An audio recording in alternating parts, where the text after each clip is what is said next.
Okay, in this video we're going to be doing 18 through 22. We're going to be doing exponent rules. And so let's get started. 18, we're going to be utilizing the power rule because we have a power being raised to some powers. So that's a power rule. The power rule says when you have a power raised to another power, you're going to multiply. But let's start with just our numerical base. So this would be 7 to the third power. This would be x2 times 3, y3 times 3, and z, really that's z1 times 3. Anything that doesn't have an exponent, it's an implied 1. So notice the multiplication here. These are all the power rules because the rule applies to exponents. And so 7 to the third power is 343. That would become x to the 6th, y to the 9th, z to the 3rd, and this is your final answer. Let's look at 19. 19 has us doing our classic reducing of a fraction, but then we have an exponent with the same base over another exponent with the same base. And so here we're going to be applying the quotient rule. The quotient rule says we subtract the denominator exponent from the numerator. So this is 4 over 12, but then it's x7 minus 5. This is that quotient rule. 4 over 12 can be reduced to 1/3. x7 minus 5 would give me 2. So my final answer is x squared over 3. If it would have been the 7 exponent down at the bottom, we would have had a negative. So let's look at 20, speaking of negatives. 20 has a negative exponent in it. There's a little bit of flexibility here on how we do this, so maybe I'll do it both ways and you can decide which one. So Option one would be utilizing the quotient rule. That would say g negative 9 minus 11, because the minus would be the quotient rule. Remember, this is all over 1, which would give me g to the negative 20, which would really be 1 over g to the 20th. That would be the negative rule. That's option 1.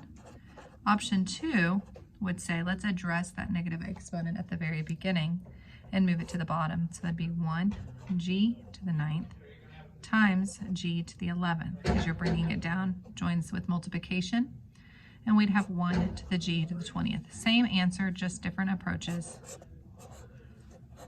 You get to pick which option you'd like. 21